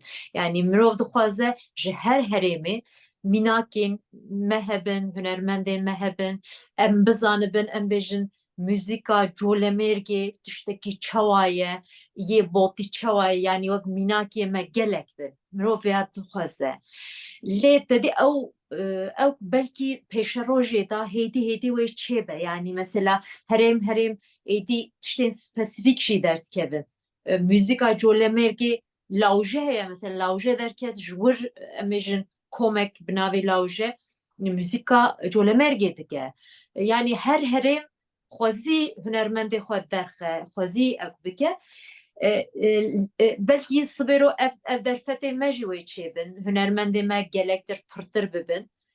Lê ez ne di wê baweriyê de me ku herêmek bişibe herêmek dinê. An jî standardîze kirinek di nav müzikê da hebe bila her herêm nêzî hev bin û mîksek derkeve û nizanim her da wê de an jî em müzika Botî bikin serdest, em bêjin veya mutlak veya rast an jî êdinê wala gundiye vana filan pêvan ne wisa ye, yani folklor ne tiştek wisa ye. Her yek ji wan di nav xwe de pir biqîmetin û divê bê parasin û divê bê ew kirin ji aliyê din ve bê naskirin yani. Di wê warî de belkî pirsa we ez ê ji aliyek dinê ve hilgirim. Divê têkiliyê me Bakur, Başûr, Rojava, Rojhilat weke hunermend ez jî wek we difikirim divê xurttir be. Yani hunermendên Bakur divê em hevdû naz bikin, danûstandina me hebe, festîval çêbin, em bên cem hev, em tiştên bi hev re hevkar bi hev re çêkin, belkî dueta bi hev re çêkin, albümên hevkar em bi hev re çêkin. Lê xweseriya xwe jî biparêzin. Yani em bêjin yani em ne hewce ku em her tim ji hev re werge rabikin yani. Em ê ji zimanê hev hîn bibin, ji hevdû sûdê wergirin. Peyvê me pir fire ye, zimanê me pir fire ye. Em bêjin zimanê me pir dewlemend e. Deryayekem pir mezin e. Ji loma vana divê meriv weke dewlemendî lê binêre û her yek ji wan ji aliyek ve divê piştîrî mirov bide. Herkes ji hêla xwe, ji herêma xwe, ji gundê xwe, ji tûrikê dayîka xwe tiştek derîne û bixe nav arşîva lîteratûra Kurdî. Ez wisa difikirim. Gelek spas dikim. Gelek spas. So the aspiration for a kind of unification in terms of music across different dialects is not that is, it's not a desirable thing. Rather, each sphere of Kurdish culture should strive for a better cultural works. People should try to be best, do their best in their local environments and produce works of culture, musical output. However, there should be solidarity and recognition and conversation across those divisions between Kurdish artists and musicians. That's something that is important. So a more robust local, loyalty to local culture, and yet solidarity and interaction and richer conversation between members of each linguistic sphere. So with that, I would like to close now. Spas REWŞAN. دستو زمانت تربه خود امریکی دریج و کارکی دولمند و هنره te zede bike malata avan per kef hoş bun. Would like to thank you all for your participation, for your questions, for your patience with my translation and such. Now you can see on the screen our upcoming talks. Join us. We'll be glad to see you. And gerek spas hazar mal ava روشن و حواله میوان شباب خوش gelek spas dikim yani ji bo beşdar bûna we û ji bo ku we ez ezimandim îşev bi rastî jî sohbetek ji bo min jî pir xweş bû pirsên we ser her du çavê min pir kêfa min hat ku va yani min jî fehm kir ku va muzîka min ji gelek dûr va jî tê şopandin tê fehm kirin û şopînerên min jî hewl didin xwe bigînin min pir kêfa min hat mala we hezar carê ava be û di karê we de stîya we de jî ez gelek serkeftinê ji bo we teva dixwazim ji bo şagirdên aniha ku li me guhdar dikin guhdarên ku îşev hatin bû mêvan gelek spas ve wextê xwe dela ji me re parve kir gelek spas dikim. Tabii şeb baş xatirê we serçavara.